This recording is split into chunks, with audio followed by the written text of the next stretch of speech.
नमस्कार, मैं सुभी जायसवाल लोक बात द्वारा प्रस्तुत कहानियों के काफिले में आज प्रस्तुत कर रही हूँ जैनेन्द्र की कहानी पाजेब को। तो आइए सुनते हैं कहानी को। बाजार में एक नई तरह की पाजेब चली है। पैरों में पड़कर वे बड़ी अच्छी मालूम होती है। उनकी कड़ियाँ आपस में लचक के साथ जुड़ी रहती है कि पाजेब का मानो कोई निज का आकार ही नहीं है। जिस पाँव में पड़े उसी के अनुकूल ही रहती है। आस पड़ोस में तो सब नन्ही बड़ी के पैरों में आप वही पाजेब देख लीजिए। एक ने पहनी कि फिर दूसरे ने भी पहनी। देखा देखी में इस तरह उनका ना पहनना मुश्किल हो गया है। हमारी मुन्नी ने भी कहा कि बाबूजी, हम भी पाजेब पहनेंगे। बोलिए भला, कठिनाई से 4 बरस की उम्र और पाजेब पहनेगी? मैंने कहा, कैसी पाजेब? बोली, वही जैसे रुकमन पहनती है, जैसे शीला पहनती है। मैंने कहा, अच्छा। बोली, तो मैं आज ही मंगा लूँगी। मैंने कहा, अच्छा भाई, आज ही सही। उस वक्त तो खैर मुन्नी किसी काम में बहल गई, लेकिन जब दोपहर मुन्नी की बुआ आई तब वह मुन्नी सहसा मानने वाली न थी। बुआ ने मुन्नी को मिठाई खिलाई, गोद में लिया और कहा कि अच्छा, तो तेरी पाजेब अब के इतवार को ज़रूर लेती आऊँगी। इतवार को बुआ आई और पाजेब ले आई। मुन्नी पाजेब पहनकर खुशी के मारे यहाँ से वहाँ ठुमकती फिरी। रुकमन के पास गई और कहा, देख रुकमन, मेरी पाजेब। शीला को भी अपनी पाजेब दिखाई। सब ने पाजेब पहने मुन्नी को देखकर उसे प्यार किया और तारीफ की। सचमुच वह चांदी की सफ़ेद 2-3 लड़ियों की टखनों के चारों ओर लिपटकर चुपचाप बिछी हुई पाजेब बहुत ही सुघड़ लग रही थी। और बच्ची की खुशी का तो ठिकाना ही न था। और हमारे महाशय आशुतोष, जो मुन्नी के बड़े भाई थे, पहले तो पाजेब पहनी मुन्नी को सजी बजी देखकर बड़े खुश हुए। हाथ पकड़कर अपनी बढ़िया मुन्नी को पाजेब सहित दिखाने के लिए आसपास ले गए। मुन्नी की पाजेब का गौरव उन्हें अपना भी मालूम होता था। वह खूब हंसे और तालियां पीटी, लेकिन थोड़ी देर बाद वह ठुमकने लगे कि मुन्नी को पाजेब दी सो हम भी अब बाइसाइकिल लेंगे। बुआ ने कहा कि अच्छा बेटा, अब के जन्मदिन पर तुझे बाइसाइकिल ज़रूर दिलाऊंगी। आशुतोष बाबू ने कहा कि हम तो अभी ही लेंगे। बुआ ने कहा, छी, तू कोई लड़की है? जिद तो लड़कियां किया करती है और लड़कियां रोती हैं। बाबू साहब लोग भी कहीं रोते हैं? आशुतोष बाबू ने कहा, तो हम बाइसाइकिल ज़रूर लेंगे जन्मदिन वाले रोज़। बुआ ने कहा कि हाँ, यह बात पक्की रही, जन्मदिन पर तुमको बाइसाइकिल ज़रूर मिलेगी। इस तरह वह इतवार का दिन हंसी खुशी पूरा हुआ। शाम होने पर बच्चों की बुआ चली गई। पाजेब का शौक भी घड़ी भर का था। वह फिर उतार कर रख रखा दी गई, जिससे कहीं खो ना जाए। पाजेब वह बारीक और सुबुक काम की थी और खासे दाम लग गए थे।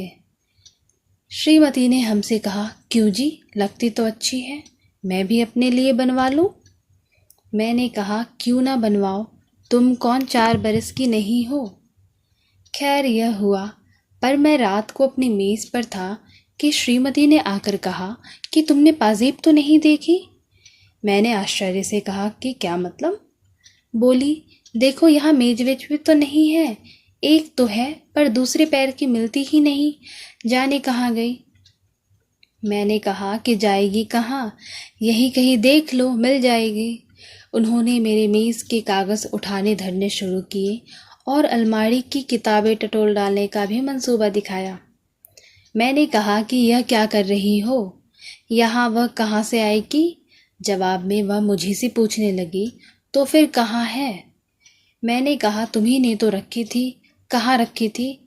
बतलाने लगी कि दोपहर के बाद कोई 2 बजे उतार कर दोनों को अच्छी तरह संभाल कर उस नीचे वाले बक्से में रख दी थी। अब देखा तो एक है, दूसरी गायब है। मैंने कहा, तो फिर चलकर वह इस कमरे में कैसे आ जाएगी? भूल हो गई होगी, एक रखी होगी, एक वही कहीं फर्श पर छूट गई होगी। देखो, मिल जाएगी। कहीं जा नहीं सकती। इस पर श्रीमती कहासुनी करने लगी। तुम तो ऐसे ही हो, खुद लापरवाह हो और दोष उल्टे मुझे देते हो। कह तो रही हूँ कि मैंने दोनों संभाल कर रखी थी। मैंने कहा संभाल कर रखी थी तो फिर यहाँ वहाँ क्यों देख रही थी? जहाँ रखी थी वहीं से ले लो ना। वहाँ नहीं है तो फिर किसी ने निकाल ही ली होगी। श्रीमती बोली कि मेरा भी यही ख्याल है, हो ना हो बंसी नौकर ने ही निकाली है। मैंने रखी तब वो वहाँ मौजूद था। मैंने कहा तो उससे पूछा? बोली वह तो साफ इनकार कर रहा है। मैंने कहा तो फिर? श्रीमती जोर से बोली, तो फिर मैं क्या बताऊं? तुम्हें तो किसी बात की फिक्र ही नहीं। डांट कर कहते क्यों नहीं हो उस बंसी को? जरूर पाजेब उसी ने ली है। मैंने कहा कि अच्छा तो उससे क्या कहना होगा? यह कहूँ कि ला भाई पाजेब दे दे? श्रीमती झल्लाकर बोली कि हो चुका सब कुछ तुमसे। तुम्ही ने तो उस नौकर की जात को सहजोर बना रखा है। डांट ना फटकार, नौकर ऐसे सिर ना चढ़ेगा तो क्या होगा? बोली कि कह तो रही हूँ किसी ने उसे बक्से से निकाला ही है, और 16 में 15 आने यह बंसी ही है। सुनते हो ना, वही है। मैंने कहा मैंने बंसी से पूछा था, उसने नहीं ली, मालूम होती है। इस पर श्रीमती ने कहा कि तुम नौकरों को नहीं जानते, वे बड़े छठे होते हैं। बंसी चोर जरूर है, नहीं तो क्या फरिश्ते लेने आते? मैंने कहा कि तुमने आशुतोष से भी पूछा? बोली पूछा था, वह तो खुद ट्रंक और बक्स के नीचे घुस घुस कर खोज लगाने में मेरी मदद करता रहा। वह नहीं ले सकता। मैंने कहा उसे पतंग का बड़ा शौक है। बोली कि तुम तो उसे बताते बरसते कुछ हो नहीं, उम्र होती जा रही है, वह यों ही रह जाएगा। तुम ही हो उसे पतंग के शह देने वाले। मैंने कहा कि जो कहीं पाजेब ही पड़ी मिल गई हो तो? बोली नहीं नहीं, मिलती तो वह बता ना देता। खैर बातों ही बातों में मालूम हुआ कि उस शाम आशुतोष पतंग और डोर का नया पिन्ना लाया है। श्रीमती ने कहा कि यह तुम ही हो जिसने पतंग की उसे इजाज़त दी। बस सारे दिन पतंग पतंग, यह नहीं कि कभी उसे बिठाकर सबक की भी कोई बात पूछो। मैं सोचती हूँ कि एक दिन तोड़ ताड़ दूँ उसकी सब डोर और पतंग। मैंने कहा खैर छोड़ो, कल सवेरे पूछताछ करेंगे। सवेरे बुलाकर मैंने गंभीरता से उससे पूछा कि क्यों बेटे, एक पाजेब नहीं मिल रही, तुमने तो नहीं देखी? वह गुम हो गया, जैसे नाराज हो। उसने सिर हिलाया कि उसने नहीं ली, पर मुंह नहीं खोला। मैंने कहा कि देखो बेटे, ली हो तो कोई बात नहीं, सच बता देना चाहिए। उसका मुंह और भी फूलाया और वह गुमसुम बैठा रहा। मेरे मन में उस समय तरह तरह के सिद्धांत आए। मैंने स्थिर किया कि अपराधी के प्रति करुणा का ही भाव होना चाहिए, रोष का अधिकार नहीं है। प्रेम से ही अपराध वृत्ति को जीता जा सकता है, आतंक से उसे दबाना ठीक नहीं है। बालक का स्वभाव कोमल होता है और सदा ही उससे स्नेह से ही व्यवहार करना चाहिए। मैंने कहा कि बेटा आशुतोष, तुम घबराओ नहीं, सच कहने में घबराना नहीं चाहिए। ली हो तो खुलकर कह दो बेटे, हम कोई सच कहने की सजा थोड़ी ही दे सकते हैं, बल्कि सच बोलने पर तो इनाम मिला करता है। आशुतोष तब बैठा सुनता रहा। उसका मुंह सूजा था, वह सामने मेरी आंखों में नहीं देख रहा था। रह रहकर उसके माथे पर बल पड़ते थे। क्यों बेटे, तुमने ली तो नहीं? उसने सिर हिलाकर क्रोध से अस्थिर और तेज आवाज में कहा, मैंने नहीं ली, नहीं ली, नहीं ली। यह कहकर वह रोने को हो आया, पर रोया नहीं, आंखों में आंसू रोक लिए। उस वक्त मुझे प्रतीत हुआ उग्रता दोष का लक्षण है। मैंने कहा देखो बेटा, डरो नहीं, अच्छा जाओ ढूंढो तो, शायद कहीं पड़ी ही मिल जाए। मिल जाएगी तो हम तुम्हें इनाम देंगे।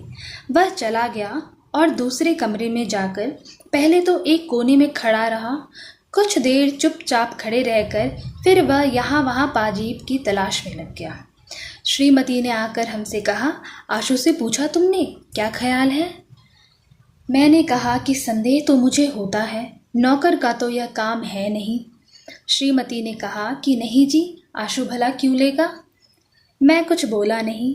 मेरा मन जाने कैसे गंभीर प्रेम के भाव से आशुतोष के प्रति उमड़ रहा था।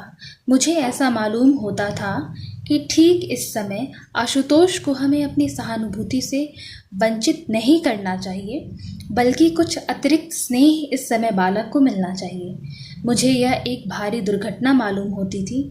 मालूम होता था कि अगर आशुतोष ने चोरी की है तो उसका इतना दोष नहीं है, बल्कि यह हमारे ऊपर बड़ा भारी इल्ज़ाम है। बच्चे में चोरी की आदत भयावह हो सकती है, लेकिन बच्चे के लिए वैसी लाचारी उपस्थित हो आई, यह और भी कहीं भयावह है। यह हमारी आलोचना है। हम उस चोरी से बरी नहीं हो सकते। मैंने बुलाकर कहा, अच्छा सुनो, देखो मेरी तरफ देखो, यह बताओ कि पाजेब तुमने छुन्नू को दी है ना? वह कुछ देर कुछ नहीं बोला। उसके चेहरे पर रंग आए और गए। मैंने एक एक छाया ताड़ना था। मैंने आश्वासन देते हुए कहा कि डरो नहीं, डरने की कोई बात नहीं। हाँ बोलो, डरो नहीं। ठीक बताओ बेटे, कैसे हमारा सच्चा बेटा है? मानो बड़ी कठिनाई के बाद उसने अपना सिर हिलाया। मैंने बहुत खुश होकर कहा कि दी है ना छुन्नू को? उसने सिर हिला दिया। अत्यंत संतावना के स्वर में मैंने स्नेहपूर्वक कहा कि मुँह से बोलो, छुन्नू को दी है ना? उसने कहा हाँ। मैंने अत्यंत हर्ष के साथ दोनों बाहों में उसे उठा लिया। कहा कि ऐसे ही सच बोल दिया करते हैं अच्छे लड़के। आशु हमारा कैसा राजा बेटा है। गर्व के भाव से उसे गोद में लिए लिए मैं उसकी माँ की तरफ गया। उल्लासपूर्वक बोला कि देखो, हमारे बेटे ने सच कबूल किया है। पाजेब उसने छुन्नू को दी है। सुनकर उसकी माँ बहुत खुश हो आई। उन्होंने उसे चूमा, बहुत शाबाशी दी और बोली कि आशुतोष कैसा हमारा अच्छा बेटा है। उसकी बलैया लेने लगी। आशुतोष भी मुस्कुराया, अगरचे एक उदासी भी उसके चेहरे से दूर नहीं हुई थी। उसके बाद अलग ले जाकर मैंने बड़े प्रेम से पूछा कि पाजेब छुन्नू के पास है ना? जाओ, मांग ला सकते हो उससे। आशुतोष मेरी ओर देखता हुआ बैठा रहा। मैंने कहा कि जाओ बेटे, ले आओ। उसने जवाब में मुंह नहीं खोला। मैंने आग्रह किया तो वह बोला कि छुन्नू के पास नहीं हुई तो वो कहाँ से देगा? मैंने कहा कि तो जिसको उसने दी होगी उसका नाम बता देगा। सुनकर वह चुप हो आया। मेरे बार बार कहने पर वह यही कहता रहा कि पाजेब छुन्नू के पास नहीं हुई तो वह कहाँ से देगा। अंत में हार कर मैंने कहा कि वह कहीं तो होगी। अच्छा, तुमने कहाँ से उठाई थी? पड़ी मिली थी कहीं? और फिर नीचे जाकर वह तुमने छुन्नू को दिखाई? उसने कहा हाँ। फिर उसी ने कहा कि इसे बेचेंगे? हाँ। कहाँ बेचने को कहा? कहाँ मिठाई लाएंगे? नहीं, पतंग लाएंगे। हाँ। सो पाजेब छुन्नू के पास रह गई? हाँ। तो उसी के पास होगी ना, या पतंग वाले के पास होगी? जाओ बेटी, उससे ले आओ। कहना हमारे बाबूजी तुम्हें इनाम देंगे। वह जाना नहीं चाहता था। उसने फिर कहा कि छुन्नू के पास नहीं हुई तो वो कहाँ से देगा। मुझे उसकी ज़िद बुरी मालूम हुई। मैंने कहा कहीं तो वह होगी, या फिर कहीं तुमने उसे गाड़ दिया है। क्या किया है, बोलते क्यों नहीं? यह मेरी ओर देखता रहा और कुछ नहीं बोला। मैंने कहा कुछ कहते क्यों नहीं? वह गुमसुम रह गया और नहीं बोला। मैंने डपट कर कहा कि जाओ, जहाँ हो वहीं से पाजेब लेकर आओ। जब वह अपनी जगह से नहीं उठा और नहीं गया तो मैंने उसे कान पकड़कर उठाया। कहा कि सुनते हो, जाओ पाजेब लेकर आओ, नहीं तो घर में तुम्हारा काम नहीं। उस तरह उठाया जाकर वह उठ गया और कमरे से बाहर निकल गया। निकलकर बरामदे में एक कोने में रूठा मुंह बनाकर खड़ा रह गया। मुझे बड़ा क्षोभ हो रहा था। यह लड़का सच बोलकर किस बात से घबरा रहा है, यह मैं कुछ समझ ना सका। मैंने बाहर आकर धीरे से कहा कि जाओ भाई, जाकर छुन्नू से कहते क्यों नहीं हो। पहले तो उसने कोई जवाब नहीं दिया, और जवाब दिया तो बार बार कहने लगा कि छुन्नू के पास नहीं हुई तो वह कहाँ से देगा। मैंने कहा कि जितने में उसने बेची होगी वह दाम दे देंगी, समझे ना। जाओ, तुम कहो तो। छुन्नू की माँ कहती है कि उसका लड़का ऐसा काम नहीं कर सकता, उसने पाजेब नहीं देखा। जिस पर आशुतोष की माँ ने कहा कि नहीं, तुम्हारा छुन्नू झूठ बोलता है। क्यों रे आशुतोष, तैने दी थी ना? आशुतोष ने धीरे से कहा, हाँ दी थी। दूसरी ओर से चुन्नू बढ़कर आया और हाथ फटकार कर बोला, मुझे नहीं दी। क्यों रे, मुझे कब दी थी? आशुतोष ने जिद बांध कर कहा कि दी तो थी, कह दो कि नहीं दी थी। नतीजा यह हुआ कि चुन्नू की माँ ने चुन्नू को खूब पीटा और खुद भी रोने लगा। कहती जाती थी कि हाय रे, अब तो हम चोर हो गए, कुलच्छनी औलाद जाने कब मिटेगी। बात दूर तक फैल चली थी। पड़ोस की स्त्रियों में पवन पड़ने लगी थी और श्रीमती ने घर लौटकर कहा कि चुन्नू और उसकी माँ दोनों एक से ही है। मैंने कहा कि तुमने तेजा तेजी क्यों कर डाली, ऐसी कोई बात भला सुलझती है? बोली कि हाँ, मैं तेज बोलती हूँ ना। जाओ ना, तुम ही उनके पास से पाजेब निकलवा कर लाओ, जब निकालवा कर लाओ तब जानूं। मैंने कहा कि पाजेब से बढ़कर शांति है और अशांति से तो पाजेब मिल नहीं जाएगी। श्रीमती बुदबुदाती नाराज होकर मेरे सामने से चली गई। थोड़ी देर बाद चुन्नू की माँ हमारे घर आई। श्रीमती उन्हें लाई थी। अब उनके बीच गर्मी नहीं थी। उन्होंने मेरे सामने आकर कहा कि चुन्नू तो पाजेब के लिए इनकार करता है। वह पाजेब कितने की थी, मैं उसके दाम भर सकती हूँ। मैंने कहा कि यह आप क्या कहती है, बच्चे बच्चे हैं। आपने चुन्नू से सहूलियत से पूछा भी? उन्होंने उसी समय चुन्नू को बुलाकर मेरे सामने कर दिया। कहा, क्यों रे, बता क्यों नहीं देता जो तैने पाजेब देखी हो? सवेरे चुन्नू ने जोर से सिर हिलाकर इनकार किया और बताया कि पाजेब आशुतोष के हाथ में मैंने देखी थी और वह पतंग वाले को दे आया। मैंने खूब देखी थी, वह चांदी की ही थी। तुमने ठीक से देखा था, तुम्हें ठीक मालूम है? हाँ, वह मुझसे कह रहा था कि तू भी चल, पतंग लाएंगे। पाजेब कितनी बड़ी थी, बताओ तो। चुन्नू ने उसका आकार बताया, जो कि ठीक ही था। मैंने उसकी माँ की तरफ देखकर कहा कि देखिए ना, पहले यही कहता था कि पाजेब देखी तक नहीं, अब कहता है कि देखी है। माँ ने मेरे सामने ही चुन्नू को खींचकर तभी धम धम पीटना शुरू कर दिया। कहा कि क्यों रे झूठ बोलता है, तेरी चमड़ी ना उधेड़ दी तो मैं नहीं। मैंने बीच बचाव करके चुन्नू को बचाया। वह शहीद की भांति पिटता जा रहा था, रोया बिल्कुल नहीं और एक कोने में खड़े आशुतोष को जाने किस भाव से देख रहा था। खैर, मैंने सबको छुट्टी दी। कहा, जाओ बेटे चुन्नू, खेलो। उसकी माँ को कहा कि आप उसे मारिएगा नहीं और पाजेब कोई बड़ी चीज़ नहीं है। चुन्नू चला गया। तब उसकी माँ ने मुझसे पूछा कि आप उसे कसूरवान समझते हैं? मैंने कहा, मालूम तो होता है कि उसे कुछ पता है और वह मामले में शामिल है। इस पर चुन्नू की माँ ने पास बैठी हुई मेरी पत्नी से कहा, चलो बहन जी, मैं तुम्हें अपना सारा घर दिखाई देती हूँ, एक एक चीज़ देख लो, होगी पाजेब तो जाएगी कहाँ? मैंने कहा, छोड़िए भी, बेबात को बात बढ़ाने से क्या फ़ायदा। सो ज्यों त्यों मैंने उन्हें दिलासा दिया, नहीं तो वह बार बार चुन्नू को पीट पाट हाल बेहाल कर डालने का ही प्रण उठाए ले रही थी। कुलच्छनी आज उसी धरती में नहीं गाड़ दिया तो मेरा नाम नहीं। खैर, जिस तिस भांति बखेरा टला। मैं इस झंझट में दफ्तर भी देर से पहुंचा। जाते वक्त श्रीमती को कह गया कि देखो, आशुतोष को धमकाना मत, प्यार से सारी बातें पूछना, धमकाने से बच्चे बिगड़ जाते हैं और हाथ कुछ नहीं आता, समझी ना।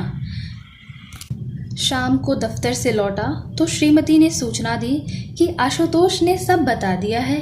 11 आने पैसे में वह पाजेब पतंग वाले को दे दी है। पैसे उसने थोड़े थोड़े करके देने को कहे हैं। 5 आने जो दिए हैं वह चुन्नू के पास है। इस तरह रत्ती रत्ती बात उसने कह दी है।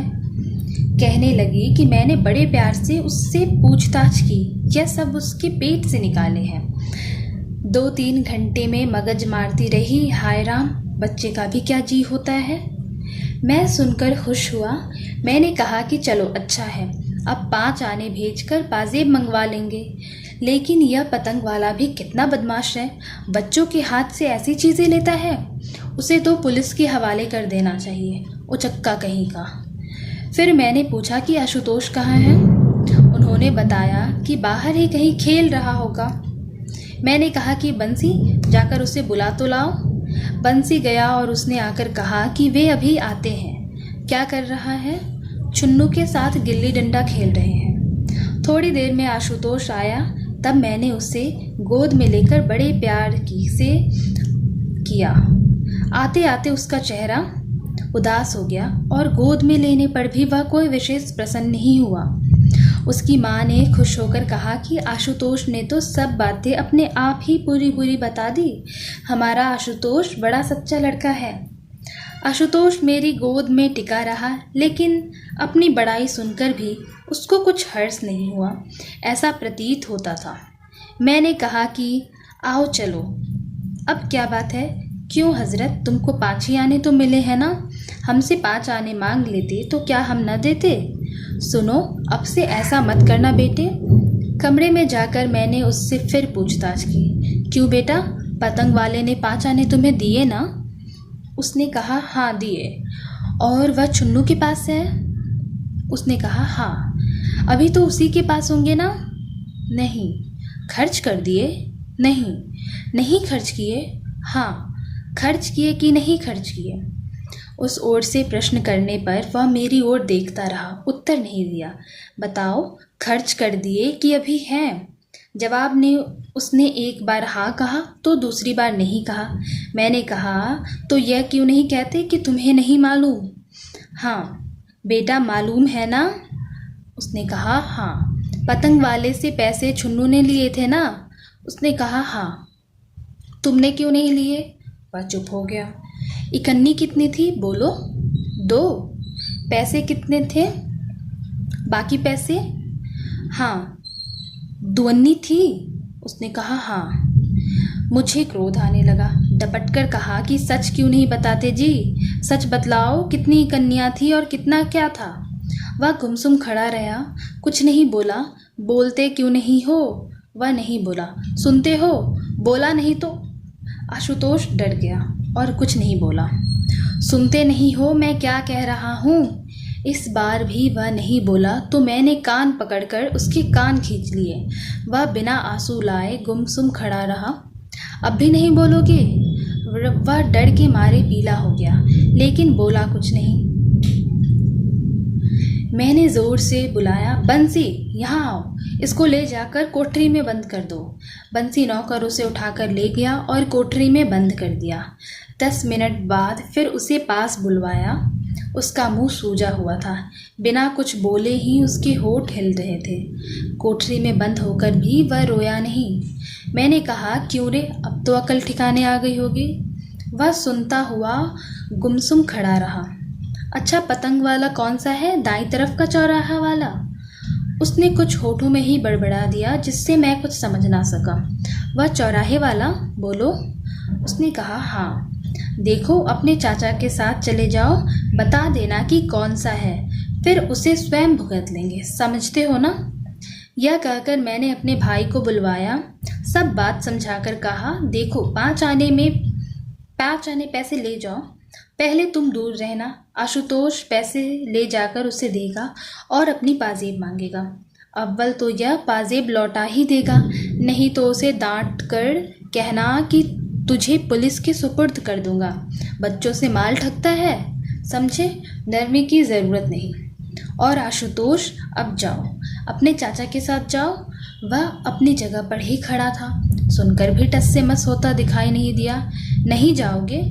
उसने सिर हिला दिया कि नहीं जाऊंगा। मैंने तब उसे समझाकर कहा, भैया घर की चीज़ है, दाम लगे हैं, भला 5 आने में रुपए का माल किसी के हाथ खो दोगे?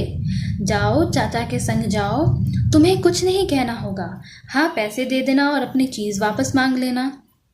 दे तो दे, नहीं दे तो नहीं दे, तुम्हारा इससे कोई सरोकार नहीं। सच है ना बेटे? अब जाओ। पर वह जाने को तैयार ही नहीं दिखा। मुझे लड़की की गुस्ताखी पर बड़ा बुरा मालूम हुआ। बोला, इसमें क्या बात है? इसमें मुश्किल कहाँ है? समझाकर बात कर रहे हैं तो समझता ही नहीं, सुनता ही नहीं। मैंने कहा कि क्यों रे, नहीं जाएगा? उसने फिर सिर हिला दिया कि नहीं जाऊंगा। मैंने प्रकाश, अपने छोटे भाई को बुलाया। कहा, प्रकाश, इसे पकड़ कर ले जाओ। प्रकाश ने उसे पकड़ा और आशुतोष अपने हाथ पैर से उसका प्रतिकार करने लगा। वह साथ जाना नहीं चाहता था। मैंने अपने ऊपर बहुत जब्र करके फिर आशुतोष को पुचकारा कि जाओ भाई, डरो नहीं। अपनी चीज़ घर में आएगी, इतनी सी बात समझते नहीं। प्रकाश, इसे गोद में उठाकर ले जाओ और जो चीज़ मांगी उसे बाजार में दिला देना। जाओ भाई आशुतोष। पर उसका मुंह फूला हुआ था। जैसे तैसे बहुत समझाने पर वह प्रकाश के साथ चला गया। ऐसे चला मानो पैर उठाना उसे भारी हो रहा हो। 8 बरस का यह लड़का होने को आया, फिर भी देखो न कि किसी भी बात की इसमें समझ ही नहीं। मुझे जो गुस्सा आया कि क्या ही बताओ। लेकिन यह याद करके कि गुस्से से बच्चे संभलने की जगह बिगड़ते हैं, मैं अपने को दबाता चला गया। खैर वह गया तो मैंने चैन की सांस ली। लेकिन क्या देखता हूँ कि कुछ देर में प्रकाश लौट आया है। मैंने पूछा क्यों? बोला कि आशुतोष भाग आया। मैंने कहा कि अब वह कहाँ है? वह रूठा खड़ा है, घर में आता ही नहीं। जाओ पकड़कर तो लाओ। वह पकड़ा हुआ मेरे सामने आया। मैंने कहा क्यों रे, तू शरारत से बाज नहीं आएगा? बोल जाएगा कि नहीं? वह नहीं बोला तो मैंने कसकर उसे 2 चांटे दिए। थप्पड़ लगते ही वह एकदम चीखा, पर फौरन चुप हो गया। वह वैसे ही मेरे सामने खड़ा रहा। मैंने उसे देखकर मारे गुस्से से कहा कि ले जाओ इसे मेरे सामने से, बंद कर दो इसे कोठरी में। दुष्ट। इस बार वह आधा 1 घंटा बंद रहा। मुझे ख्याल आया कि मैं ठीक नहीं कर रहा हूँ, लेकिन जैसे कोई दूसरा रास्ता ही ना दिखता था। मार पीट कर मन को ठिकाने लगाने की आदत पड़ गई थी और कुछ अभ्यास ना था। खैर मैंने इस बीच प्रकाश को कहा, तुम दोनों पतंग वाले के पास जाओ, मालूम करना कि किसने पाजेब ली है। होशियारी से मालूम करना, मालूम होने पर सख्ती करना, मुरव्वत की ज़रूरत नहीं, समझे? प्रकाश गया और लौटने पर बताया कि उसके पास पाजेब नहीं है। सुनकर मैं झल्ला आया। कहा कि तुमसे तो कुछ काम ही नहीं हो सकता, ज़रा सी बात नहीं हुई, तुमसे क्या उम्मीद रखी जाए? वह अपनी सफाई देने लगा। मैंने कहा बस तुम जाओ। प्रकाश मेरा बहुत लिहाज मानता था। वह मुंह डालकर चला गया। कोठरी खुलवाने पर आशुतोष को फर्श पर सोता पाया। उसके चेहरे पर अब भी आंसू नहीं थे। सच पूछो तो मुझे उस समय बालक पर बहुत ही करुणा आई। लेकिन आदमी में एक साथ ही जाने क्या क्या विरोधी भाव उठते हैं। मैंने उसे जगाया। वह हड़बड़ाकर उठा। मैंने कहा कहो क्या हालत है? थोड़ी देर तक तो वह समझा ही नहीं। फिर शायद पिछला सिलसिला याद आया। झट उसके चेहरे पर वही जिद, वही अकड़ और प्रतिक्रोध के भाव दिखाई देने लगे। मैंने कहा कि या तो राजी राजी चले जाओ, नहीं तो इस कोठरी में ही फिर बंद रहो। आशुतोष पर इसका कुछ विशेष प्रभाव पड़ा हो, ऐसा मुझे मालूम नहीं हुआ। खैर उसे पकड़कर लाया और समझाने लगा। मैंने निकालकर उसे 1 रुपए दिए और कहा बेटे इसे पतंग वाले को दे देना और पाजेब मांग लेना, कोई घबराने की बात नहीं, तुम तो समझदार लड़के हो। उसने कहा कि जो पाजेब उसके पास नहीं हुई तो वो कहाँ से देगा? इसका क्या मतलब? तुमने कहा ना कि 5 आने में पाजेब दी है, ना हो तो चुन्नू को भी साथ ले जाओ, समझे? वह चुप हो गया। आखिर समझाने पर जाने को तैयार हुआ। मैंने प्रेम पूर्वक उसे प्रकाश के साथ जाने को कहा। उसका मुंह भारी देखकर डांटने ही वाला था कि इतने में सामने उसकी बुआ दिखाई दी। बुआ ने आशुतोष के सिर पर हाथ रखकर पूछा कि कहाँ जा रहे हो? मैं तो तुम्हारे लिए केले और मिठाई लाई हूँ। आशुतोष का चेहरा रूठा ही रहा। मैंने बुआ से कहा कि उसे रोको मत, जाने दो। आशुतोष रुकने को उद्धत था। वह चलने में आनाकानी दिखाने लगा। बुआ ने पूछा क्या बात है? मैंने कहा कोई बात नहीं, जाने दो ना उसे। पर आशुतोष मचलने पर आ गया। मैंने डांट कर कहा प्रकाश इसे ले जाओ, नहीं जाते हो? बुआ ने कहा कि क्या बात है? मैंने पुकारा बंसी तू भी साथ जा, बीच से लौटने न पाए। सो मेरे आदेश पर दोनों आशुतोष को जबरदस्ती उठाकर मेरे सामने से ले गए। बुआ ने कहा कि क्यों उसे सता रहे हो? मैंने कहा कि कुछ नहीं, यूं ही ज़रा। फिर मैं उनके साथ इधर उधर की बातें ले बैठा। राजनीति राष्ट्र की ही नहीं होती, मोहल्ले में भी राजनीति होती है। यह भार स्त्रियों पर ही टिकता है कि कहाँ क्या हुआ, क्या होना चाहिए इत्यादि चर्चा स्त्रियों को रंग लेकर फैलती है। इसी प्रकार की कुछ बातें हुई। फिर छोटा सा बक्सा सरकाकर बोली इसमें वह कागज़ है जो तुमने मांगे थे और यहाँ यह कहकर उन्होंने अपने बास्केट की जेब से हाथ डालकर पाजेब निकालकर सामने की, जैसे सामने बिच्छू हो। मैं भयभीत भाव से कह उठा कि यह क्या? बोली कि उस रोज भूल से यह पाजेब मेरे साथ ही चली गई थी। कहानी यहीं पर समाप्त होती है। ऐसी ही कहानी सुनने के लिए हमारे चैनल लोक बात को सब्सक्राइब करना ना भूलें। यदि आपको अपनी पसंद की भी कोई कहानी सुननी हो तो ज़रूर बताएं। धन्यवाद।